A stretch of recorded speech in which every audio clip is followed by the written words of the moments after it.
It's loud. Too loud? No. Okay, so Willem's like really smart. He spent 11 years at university and I spent 3. I've spent 20 years in ad agencies, which is my sort of creative, artistic experience, and he's got like a PhD and stuff. And Willem was one of our top data engineers at IAG, and I thought the perfect person to put in charge of our media, where we spend most of our money, is a data engineer. And we have really interesting conversations. He is the yin to my yang. I am the art to his science.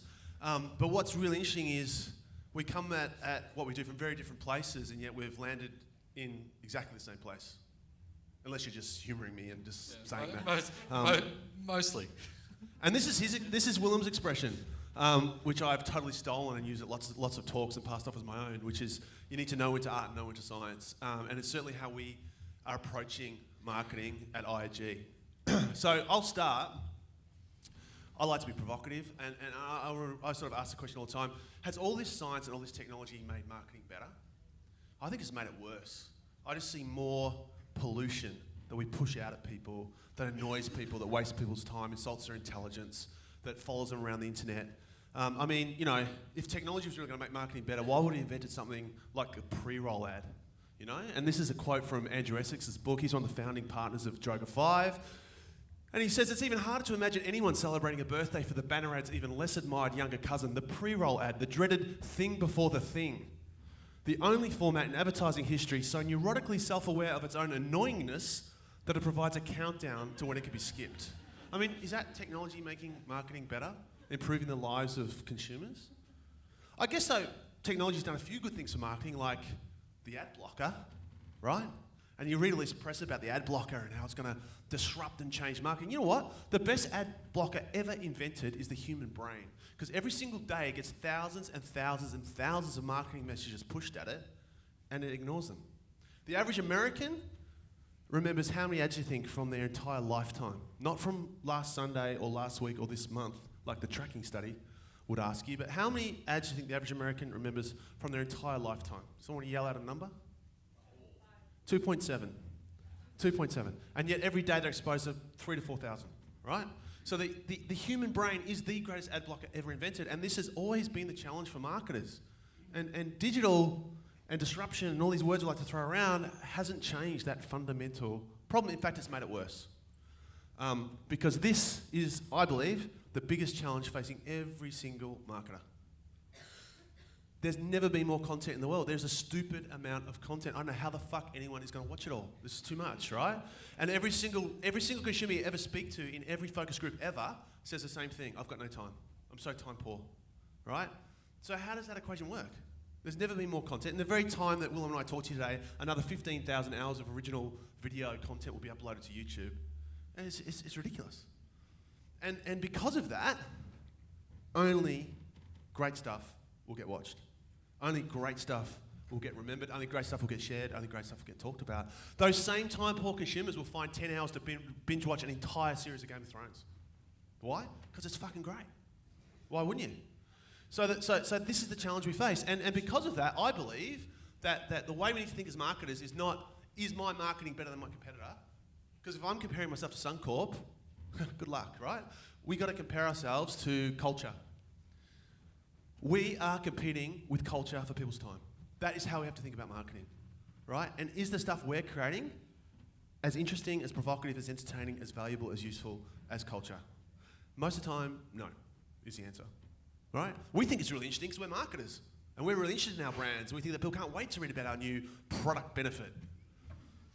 People don't give a fuck. They really don't care. They really don't care. So what we need to do is we need to think more like this, right? We need to recognise that people are prepared to spend time with culture because it's interesting. And it gets them thinking, and it moves them. And it doesn't bore them, and it doesn't insult their intelligence, like most marketing I see. Rant will be over soon, I promise, and then he'll do all the smart stuff. Fearless girl, right? Amazing, amazing, amazing. No science would ever have told this marketer to build a bronze statue and place it on International Women's Day in the heart of the financial district in New York City. No amount of science would ever make that make sense. No amount of reach and frequency, no amount of consumer research. That is an intuitive leap that a brave marketer made. I lived in New York City up until February. Can I tell you how many girls I saw do this? Stand next to the fearless girl and proudly take that photo. That is living on in every single one of their photo feeds, on every single one of their iPhones, in all their social media feeds. Way beyond the media plan, way beyond the paid media impression of that statue. I mean, that's amazing, right? And not only that, this was made for a fund manager called State Street Global. They're one of the biggest fund managers in the world. 2.5 trillion, I don't even know how much money that is. It's a lot of O's, right? $2.5 trillion of managed funds. And you know what? After that statue, they saw a 300% increase in trading volume off a pretty high base. Now, you might argue that a bit of science wouldn't have been a bad thing here, because you might have seen the current headlines that they actually just had to pay out a fine because they were underpaying their female executives at State Street Global. But it doesn't take away the brilliance, audacity, bravery and guts it took to make that kind of idea. No amount of science would tell you to make a bronze statue when you're a fund manager. No amount of science would tell you to do what John Lewis has done in the UK. You know, this is a retailer who has to make their year every Christmas. We've all worked, I'm sure, with retailers, around retailers, we know retailers. I mean, Christmas is the time you make your year. So what do most retailers do? They make those really shouty ads. You know, hurry, hurry, 50% off, while stocks last. They yell at you, right? Yell, yell, yell, yell, yell. And yet what John Lewis did was say, no, we're not going to do any of that. What we're going to do is make these beautiful emotional stories that are about 2 minutes long. We're not going to mention a price, mention an offer. We're just going to make people feel really great about Christmas. No amount of science would ever tell you to do that. That is an artistic, intuitive, creative leap. And you know what? For every pound they've spent on their Christmas campaign, they get about £8 back in profit. It's the most effective thing I've ever seen. It's won every Effectiveness Award. Telling beautiful, emotional stories at a time of year when the rest of the category is running call to actions, stuff that's really measurable, right? Call to actions. No. Let's tell beautiful, emotional stories. Let's move people. Let's tell stories that are as great as the stories we see in culture. And this is something I had the pleasure to work on, and no amount of science would have ever told us to build a treehouse restaurant for the Yellow Pages. Right? And yet we did, and in New Zealand, we managed to steal share of online search from Google. Okay? Yellow Pages have been in terminal decline in every single market in the world for the last 10 years. When's the last time you used one? Never. We managed to steal market share, online search share from Google, because we made a treehouse restaurant which people wanted to eat at and were interested in. It was a great piece of content. It was really interesting. So my point is, no amount of science will ever get you to these kind of ideas. These kind of ideas take intuition, they take guts, they take heart. It's all about art. It's not about science.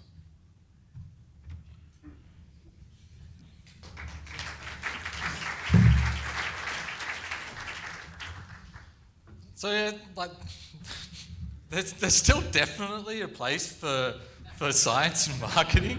Like, you know, it's hard to follow that, right? But it can definitely make marketing better. There's lots of components of marketing that it can make better. Even if, as we've found, you know, doing better science means stopping things.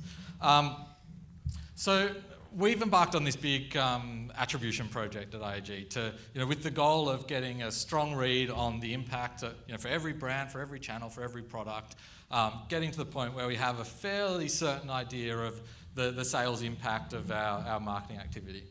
And we did this, we worked with our friends at Ambiata, and these are data scientists who haven't worked that much on you know, above the line media analysis, haven't worked that much on search. They're all kind of ex-physicists, experts in causality, machine learning. Anyway, so we approached the problem with them where they don't have much sort of prior knowledge of how marketing's assessed. And we got to this point where we're saying the two most important principles for doing attribution are, firstly, understanding causality, and secondly, understanding uncertainty. So causality is really important because we have lots of ways of measuring marketing that are not causal. And this statement basically sums it up. So measuring marketing impact only makes sense if we compare the outcomes of running marketing with the outcomes of not running marketing in similar conditions or contexts. So we need data that reflects, you know, a similar population where we have done the marketing and a similar population where we haven't done the marketing. And without that, we can't get a causal read on the impact of our marketing. Second thing is understanding uncertainty. So, in marketing, there are so many things which impact, the sales results of the companies that we work for. And marketing is just one of them. For us, it's not necessarily the biggest one. If there's changes in legislation, if there's changes in exchange rates and less cars coming on the road, that has an impact on us. But it means that we move from having what we're used to in marketing, of having estimates of ROI, which are like a single point, to having these estimates of ROI which give us an idea of the range of ROI that the degree of confidence that we can have in the assessment of our marketing activity. Causality, basically, to do the causality properly, every time we run a campaign, ideally we'd be able to spin off a parallel Earth where we don't run the campaign, and every time, so we'd end up with all these series of worlds where they've got our campaigns and, this shitty world where they don't have our beautiful IAG marketing, and we'd be able to look at the sales difference between them. We can kind of simulate that in some scenarios, but in a lot of cases we just can't. When we started on this, we wanted to get to the point where we can just do science always, basically. So we split the budget between brand activity and activation activity. We do econometric modelling to get a rough read on the channel splits that we should do and get a rough read on the ROI of each channel. I'm very conscious that that's it's a crude technique. We then execute experiments to verify the read that we get from econometrics. And so we have this cyclical process where that uncertainty gets smaller and smaller, right? That's where we wanted to get to. But the way that we measure marketing, this is just one of the examples. I'll look at econometrics again in a second. But the way that we measure marketing is, for digital, it's so crude and it just doesn't address causality at all. That what we found was there's a whole lot of stuff that we're actually kind of better off not measuring. So I'm just going to run through. This is a table of the impact of marketing that we kind of ran through with our physicist friends at Ambiata. So assuming that marketing has a short-term impact on a consumer's behaviour, it can have one of four effects, right? What we really want is to be able to find these compliers. So we want to find people who would otherwise not have bought our product, but because we put marketing in front of them, they've now bought our product. But of course, there are people who are these never takers who, regardless of whether we put marketing in front of them or not, they're never going to buy our product. There's also these always takers who there's not much point in putting marketing in front of them. They're always going to buy. You put the marketing, they buy. You don't put the marketing, they buy. Then there's these defiers, people who were otherwise going to buy, and as a result of seeing the marketing have been turned off and decided not to buy. So we want these people. We don't want these people, don't really care about those people, and we definitely want to avoid those people because the marketing's having a negative effect.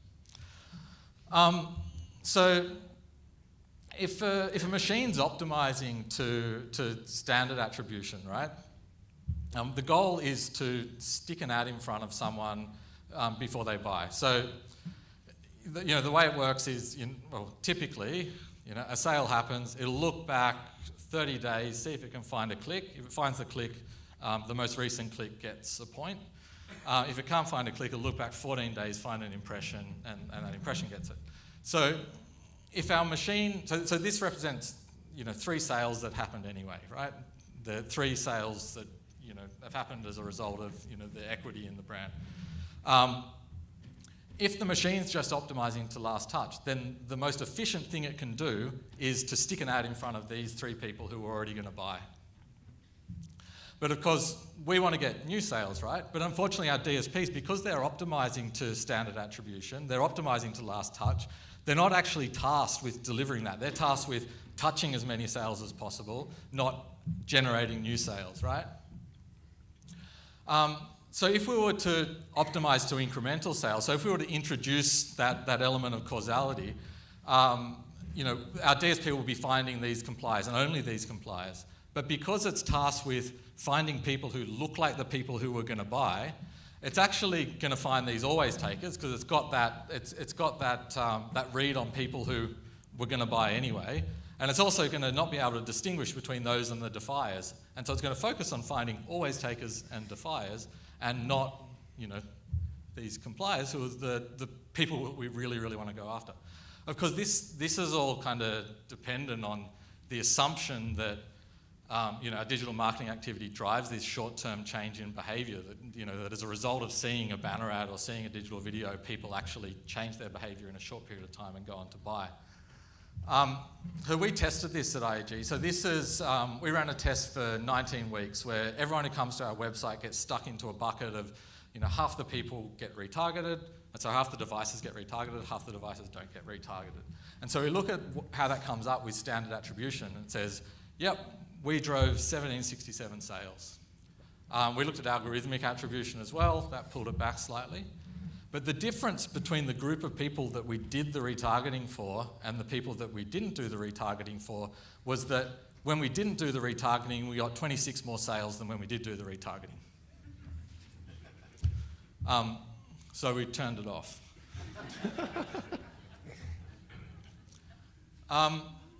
So yeah, what does this mean? So in this case, right, this standard attribution is so wildly inaccurate that it's just junk. Like, we should just not be using it at all. The algorithmic multi-touch attribution is not much better. And this true read from experimental design, this true read on sales shows not much impact. So, in that case, we're able to use science to find an area of marketing where it only makes sense if it's driving a short-term sales outcome, where lots of effort actually goes into thinking that this is touching 1,800 sales, so we should optimize the shit out of this area. We should develop all sorts of different creative for different products and so on. What the science has done here is said, yep, we can shut that down. We don't need to waste our time working on that. This is an interesting point, because if you just think about it, right? Think about your own experience, and it's really hard to come up with a time when you yourself it requires a massive suspension of disbelief. You just need to pretend that there's no common sense to believe that viewing a display banner causes at scale people who would otherwise not have bought to buy shortly after. And if we're talking about the view and we're talking about standard attribution, that's in a 14-day window. There's a whole lot of people in a 14-day window. The ad has caused a change in behaviour that's caused them to buy. For our category, looking at that for retargeting, we can see that's not true. I mean, I think it might be different with these shoes followed me around for a while and I ended up buying them. I think that's a different case. But with insurance, just no. So you can see why, I'm all statues and tree houses and he's all compliers and always takers and algorithms and stuff, right? So that's why I'm art, he's science. That's great, Willem, but we're still talking about short-term impacts, right? We're still talking about, hey, we ran something in the last 14 days to drive a sale. Here's the thing, brands aren't built in 14 days. Brands are built over the long term, and I think the biggest disease, the biggest cancer we have in marketing today is short-termism. I think so many marketers have become so obsessed with being able to show the thing I did today did this thing tomorrow. And the fact is, brands don't work like that. The great brands don't work like that. They're not built in a day or 14 days or 30 days or 6 months. And so that's the problem. I think science and technology has driven a disease of short-termism in marketing. And this bit, the brand building, the long-term brand building, it is an art form and it takes time. And, just think about what a brand is, right? Brands only live in one place, the minds of people. And people, from my experience, are highly emotional, highly irrational beings, right? Science is just not the best way to understand how people react to things. And that's why I think the best brands are built on human insights. And here's another formula. I do have formulas as well. Because what I see in marketing, what I see in a company like ours, we're a really smart company at IAG. We've got shitloads of data, and most marketers have the same thing. We've got all this data, and we've got no insights. And I think insight is the most abused word in marketing. Maybe content, insight, insights. Because everyone gets these observations and calls them insights. But they're not insights, they're just an observation. And we've got to dig deeper to find really powerful human insights that move people emotionally. And the great brands are built on those insights. And they stick with those insights, not over, not change month to month. They stick with the insights over many years, like this one of my favourites, right? You're not you when you're hungry. I mean, what a brilliant insight, right? And Snickers have run with that insight for a decade. And it works. I used to work at BBDO. Mars is a big client of BBDO's. It works in every single market in the world. That is a universal insight that we start getting hungry, right? And do stupid things when we're hungry. And that's really powerful for a chocolate bar to talk about. Or this campaign for Lamb.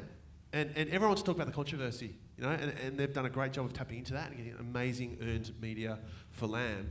And they certainly don't try and convince you with a rational argument why red meat's not as bad for you as all the blogs and websites say. But this is based on a beautiful insight. If you peel back the controversy, there's a wonderful insight here that lamb is something we eat together, right? A lamb roast. We all come together. There's this wonderful insight around unity that has driven this brand every Australia Day for the last 10 years. They've stuck with it consistently, and they've built a great brand. And of course, I always talk about John Lewis. I talked about John Lewis before, I'll talk about John Lewis again. John Lewis have been doing the same thing for the last 6 or 7 years, which is they make these incredible, beautiful, emotional stories. The latest one is one about a boxer jumping on a trampoline. Hope you've all seen it. It increased sales 34% again this year.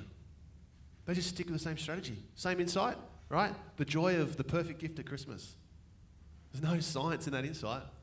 You don't need to do 100 focus groups to work out that that's a really powerful insight to talk about at Christmas time if you're a retailer. And then they tell these amazing emotional stories that people can really connect with, and they do it consistently. And everyone looks forward to the Christmas ad for John Lewis every year. In fact, we're getting close, right? It's going to come next month. They've created a Super Bowl-like event with a Christmas ad. But they've stuck with it. They've been consistent. And this is the point. We've got to build brands over time. And one of my heroes is Peter Field. They call him the godfather of effectiveness. I think that'll be Willem in 20 years. But he says that brand building is vital if you want to make next year's sales easier and you want to talk about long-term growth and long-term profit. And that's what we should be doing as marketers. Marketing is a strategic growth function.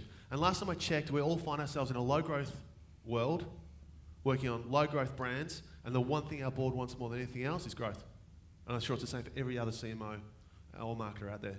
That's what keeps me up awake at night, growth, nothing else. Not like, did my banner ad get some last click attribution?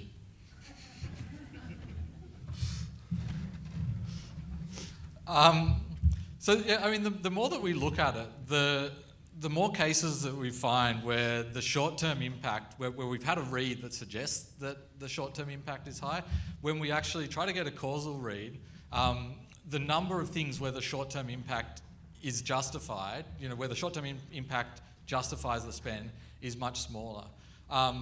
Which sort of, by deduction, it's like, we're the marketing department, so we think marketing works. It leaves the long-term brand building there, right? There's also, what's really interesting is that once you look across, so within our own data, we don't have, it's very difficult to go, if we're taking a long-term brand building approach versus focus on short-termism, we've only got like maybe 6 years of data, or maybe we changed that twice. It's very hard to sort of build a model which gives you any degree of confidence, with any degree of confidence, a read on which is the more appropriate strategy. But you can start to look outside. So like the IPA effectiveness studies, where they're looking across. Sorry, I'm talking about the wrong thing. Comes up. When we also worked on this. On trying to improve econometrics. So, I was saying before, the econometrics gives you 1 point. It says, this is the coefficient for this channel. It takes in a whole lot of, your TV data, your digital data, search, radio, all that, and it looks for the correlation to your sales data, and it gives you 1 point. There's a whole lot of human input that goes into that as well. All the spend data gets transformed. it gets smoothed out. They do an ad stock transformation, so it says we think the spend happened in this week, so most of the impact's in this week, and then it decays over time. There's a whole lot of human decisions that go into that to get to a model which they think looks about right. So what we did was we developed a process that generated 250,000 viable econometric models. So that gave us a read on, for TV, we have viable models, all with an R squared, between 0.7 and 0.8, with reasonable predictive power, to be able to say, for TV, for example, 95% of the models fit between here and here, 75% fit between here and here. It's viable to have one out here, it's viable to have one down here, but it shows us the degree of uncertainty associated with econometrics. And for us, we can't rule out zero short-term impact for any single channel. So, what it shows is the short-term, what we're doing is basically not justified in any way by the short-term impact. A really interesting point here, digital's come out here, like where most of the coefficients for digital are actually below zero, suggesting it has a negative impact. I wonder if that's the way that the correlation analysis works is increase in digital is caused by sales dropping, that sales drop and then we respond quickly, we stick more money into digital, that's easier to do than TV, so it's a response. Anyway, what we were looking for in this whole project, right? We were looking to get to the point where we have a clear ROI calculation for every channel, every brand, every product. For our brands, we're able to, they're better able to make informed decisions to shift budgets between products and channels to deliver a known sales result. And IAG will be able to shift budget between brands to deliver an optimal sales result. What we've actually found is, for our category, or for our brands, we have no evidence we can drive efficient short-term sales results except in search. And this kind of makes sense for us, right? Like, for home and car insurance, people are in market about 1 week per year, and only some small proportion of them are going to actually be interested in switching. So, in search, if they're interested in switching, they type into Google, I want some car insurance, and we get the opportunity to stick an ad in front of them. But for display, for example, like, what signal are they showing that actually indicates that short period of time, that 1 or 2 weeks, that they're in market? It's very hard to get at that data. And certainly in TV, you're not going to get at it. In radio, you're not going to get at it. The majority of our spend, we're not going to be able to optimize to that. So as I was saying before, we think that marketing works. There's some evidence to suggest that it does. So we're really not a direct response advertiser. We're a brand advertiser, and we're still working on how we measure that impact. This is a really interesting point. So this is what we did with the retargeting. So a really useful application for science here is if you've got a marketing activity which is claiming to drive a short-term impact, which isn't doing a brand building job, you should be able to devise an experiment which will tell you if it has that impact. It'll tell you if it has or doesn't have the impact, and you're able to, by getting a causal read on whether it has that impact, you're able to shut more things down. You're also able to identify the things that genuinely work and max them out. So there's some. This is what I was talking about before, where I thought I was on the wrong slide. There's some interesting work coming out of the IPA from Peter Field and Les Benet, which looks at across the IPA data bank. So it looks at I think there's 1,500 odd different case studies, which have the different channel mixes used and so on, whether it's a short-term or long-term goal, and some real hard metrics like instances where there's been large profit gains, instances where there's been large market share gains. They're not things that you can actually fake.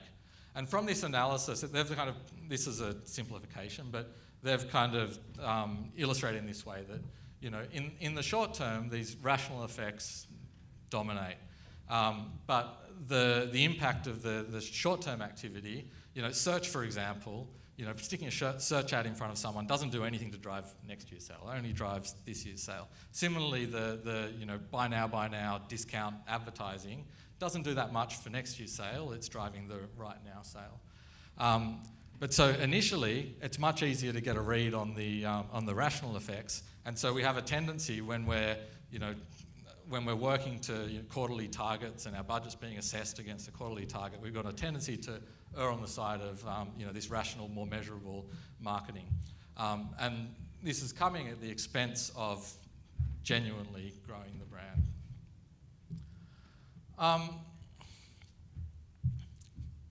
This is from similar data sets, looking across a whole lot of case studies again, and looking at the difference between creatively awarded campaigns and non-creative campaigns. And it shows that the creative, accounting for effective share of voice, so the ratio between share of voice and share of market, creatively awarded campaigns are in more instances, deliver the market share gains, large market share gains, which you're not going to be able to do on your own data set. You've got to actually look outside and go, across a whole bunch of advertisers, across a whole bunch of categories, we can see that's the case.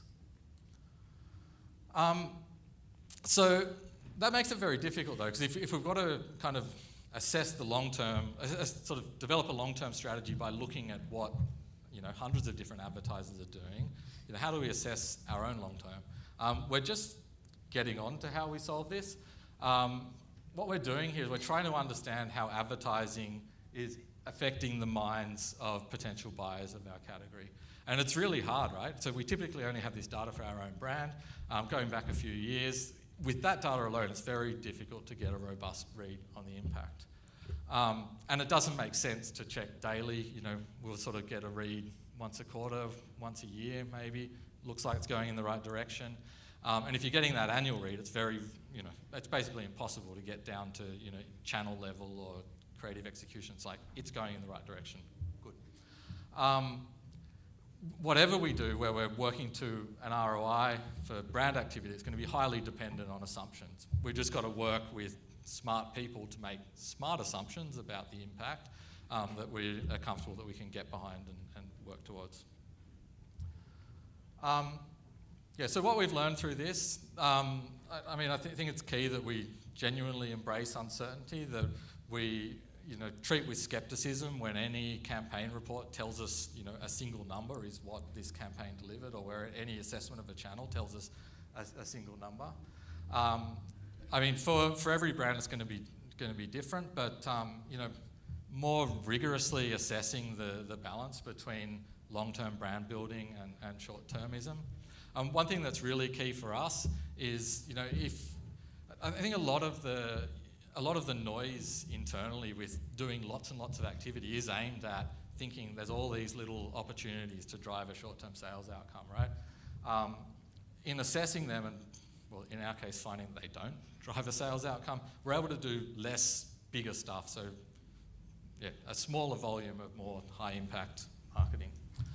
As Brent was saying, we need to leave the room there for intuitive leaps to be able to go, we think this is a strong enough idea that having no prior data to support that we can do this, that it's a sensible thing to do this, we're going to do this. And finally, genuinely knowing when to art and knowing when to science is really important. And for us, we've found out the number of things in marketing that we should science is much smaller than we'd expected. So the bulk of what we do in marketing should be driven by human knowledge, by art, and